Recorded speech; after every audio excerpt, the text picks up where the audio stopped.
Hello and welcome to Tantric Vibes. This is Rhoda, and I am excited in this episode to be talking about the history of Tantra. And I think there's so much to it, and I'm just going to do my best to really describe just how Tantra started out and how it evolved and what is happening with Tantra today. The history of Tantra is a complex tapestry woven through centuries, merging spirituality, philosophy, and sexuality. Originating in ancient India, Tantra is a multifaceted tradition that has evolved and adapted over time, leaving an indelible mark on various cultures and societies. The word Tantra is derived from the Sanskrit root tan, meaning to expand or to weave. It encompasses a vast range of practices and philosophies that really seek to attain spiritual enlightenment, liberation, and union with the divine. Tantra is often associated with sexual practices, but it encompasses so much more, including meditation, yoga, rituals, mantras, and intricate metaphysical concepts. The origins of Tantra can be traced back to the early centuries of the Common Era. However, its roots can be found in even earlier traditions, such as the ancient Vedic and Upanishadic texts, which were both written anywhere between 1500 and 500 BC. Elements of Tantra can also be seen in the practices of people in India at the time who were devotees of Shiva. And Shiva, he is the god known to be the destroyer of the universe. And also devotees to Shakti, which is that cosmic universal energy. And Shiva, he's looked at as the representation of the masculine, while Shakti is the goddess, right? Shakti is the feminine, that feminine energy. And the earliest known written texts on Tantra are believed to have emerged around the 5th century. These texts, known as the Tantras, provide a comprehensive guide to the rituals, practices, and principles of Tantra. So this is really where the name, actually, for the practice of Tantra comes from. It comes from the name of these texts, the Tantras. And in these ancient sacred texts, there were all kinds of rituals for evoking various deities. The texts explore the nature of existence, the interplay of masculine and feminine energies, and the path to achieving spiritual enlightenment. It's important, though, to mention that during this time, as Tantra was really starting to come up, it was actually also very heavily guarded. When one practices Tantra, they're really working with life force energy of the body, and this brings a lot of power and pleasure to the self, spiritually, mentally, and physically. And so back then, hundreds of years ago, they didn't want just anybody, right, to be able to lay claim to this power. And something that should be made clear, the practice of Tantra it's not about creating or conjuring up this power, right, or this life force inside of you. That power that Tantra is bringing to the surface is actually innate. Tantra isn't adding anything to you. It's really making you aware of what's already there so that you can harness and use it to live a richer life. And so back then, they didn't want everyone to know how to do this, okay? Because if people started knowing that they had all this power, that they had all this pleasure inside of them, then they probably wouldn't be controlled, right? And so the practices of Tantra were actually, at that time, passed down orally from someone who was considered to be a master. And they would share it, directly with their followers. And this was really the only way. So if you had that master willing to teach it and they deemed you worthy enough to be able to learn it, you would have that opportunity. Otherwise, you were in the dark, right, about Tantra. And Tantra flourished in various parts of India, particularly in the form of what's known as the Shaiva and the Shakta Tantras. In Hindu and Buddhist monasteries all over India, they were studying the Tantras. They were poring over all of these scriptures, this ancient texts, and they were studying it and trying to figure out, how they could practice it, how they could apply it to their lives.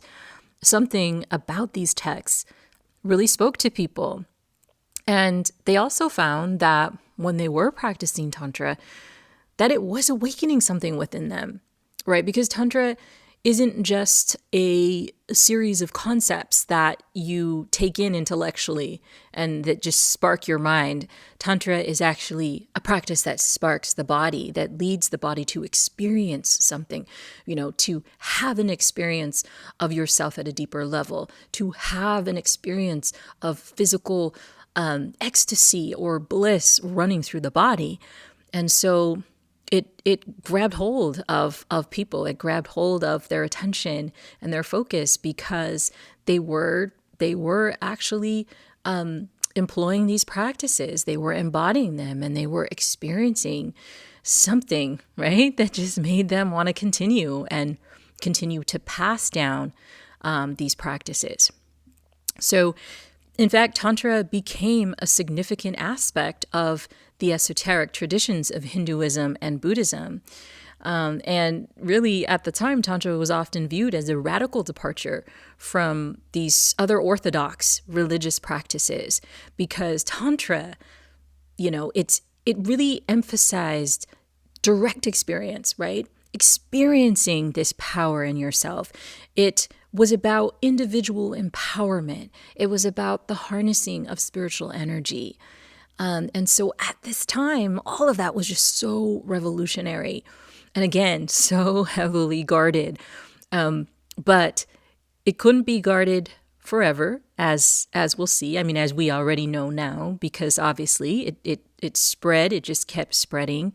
And more and more people started to learn about it and started to learn how to practice it and how to use it. Between the years 700 and 1500 AD, we start to see tantric practices spreading into all different parts of Asia, particularly in South Asia, where we started to see a lot of political unrest. There were all these new kingdoms, right, that were coming into existence at this time. And the rulers in these new kingdoms were kind of captivated by Tantra and the promise of it. To them, knowing the practice of Tantra was like having this power, right, that not everyone else really knew about, that no one else could lay claim to because they didn't know how to harness this energy. They didn't know how to do it. So at that time, you had all these rulers of these kingdoms that were getting these lessons and that were learning about it. And also these rulers started to commission these very beautiful temples that were devoted to all of these tantric gods and goddesses that were written about in these ancient texts. In Asia, that was when they started to see this rise in goddess worship. All those statues, right, of goddesses. This is a result of tantric practices spreading to all of these surrounding areas. In Tibet, for instance, Tantra played a vital role in the development of Tibetan Buddhism in the 7th century. Tibetan tantric practices, known as Vajrayana, blended elements of Indian Tantra with indigenous Tibetan beliefs and rituals. And it's also said that Tantra actually influenced the development of other Asian traditions, such as Taoism, which many know, and it's very similar to Tantra, all about that life force energy and using that to expand oneself. Also, the practice of Hatha yoga, that's really popular right now, that a lot of people practice, it actually came from Tantra. Hatha yoga uses physical techniques to channel life force energy, And there are ancient tantric texts that make mention of hatha yoga, right? So from hundreds of years ago. And hatha yoga actually really evolved from Tantra. In fact, many believe that Tantra is like, one of the oldest forms of spiritual wisdom in India, and that all yoga, right, all of that comes from the foundation of Tantra. If we think about the Western world, the advent of Tantra in the Western world can be traced back to the 19th century when colonial powers really began to explore and document the esoteric traditions of India and of all of Asia. Tantra gained popularity among Western spiritual seekers in the 20th century, particularly during the counterculture movements of the 60s and 70s. And the term Neo-Tantra was created to describe really what's been a Western mindset, in terms of taking this very ancient practice of Tantra and infusing it with a kind of New Age interpretation and really modernizing it with that Western perspective. And of course, a lot of that perspective for Neo-Tantra has really been in leaning into the sacred sexuality aspect, right? So this is why in the West, there's this confusion that Tantra is all about sex. Yes, a tantric practice can be used toward enhancing your sex life, but really that's not all that it's about, right? We can credit people like Sir John George Woodruff, Pierre Bernard, and Osho for really popularizing Tantra here in the West and for really infusing the practice with these Western perspectives, that idea of a spiritual practice that is based in pleasure. Now, you'll find some critics who are not really appreciative of this, who feel that the pure Tantra is the Tantra that was written about in the sacred texts from, all these years ago, right? With all of the rituals and the mantras and those kinds of very specific set of practices. And they really feel like, we shouldn't be talking about Tantra like based around this sexual context, right? Even though, yes, Tantra is about sex and it was actually written in these ancient texts, there has been some mention about, tantric sexual practice. So yes, it is a part of it. But what these critics are concerned with is that Tantra is just being made all about sex, right? They do not like this. And there are people on the other side of this that say, hey, well, this is an ancient practice and it's only natural that the practice be modernized for the times and for what the people of today are really seeking. And yes, the fact of the matter is that people desperately need sexual healing and sexual expression.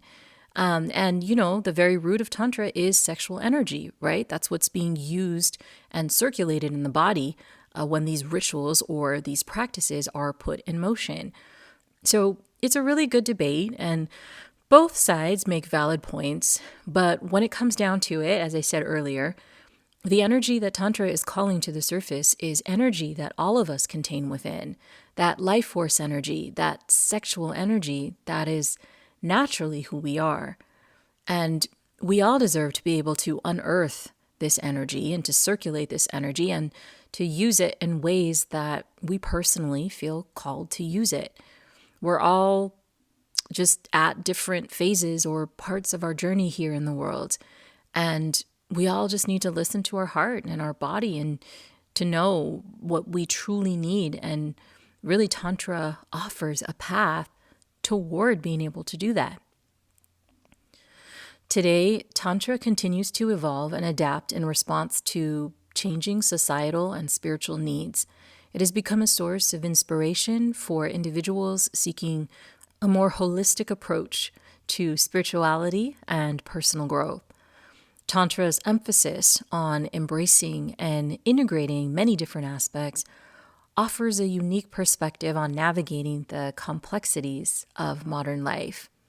So, yes, in conclusion, the history of Tantra is a fascinating journey through time, through cultures and spiritual traditions. From its ancient roots in India to its global influence today, Tantra remains an enigmatic and profound path to spiritual awakening and self-realization. As we delve into the depths of Tantra, we unravel the intricacies of existence, the union of opposites, and the perpetual quest toward deep fulfillment and liberation. So, thank you so much for listening to this episode. I hope it was fascinating to you and you got something out of it. As I was preparing for this episode, I realized that within it, there are just so many great topics to explore. So I look forward to really delving into more aspects of Tantra in future episodes. Thank you again for listening to Tantric Vibes, and I will see you next time.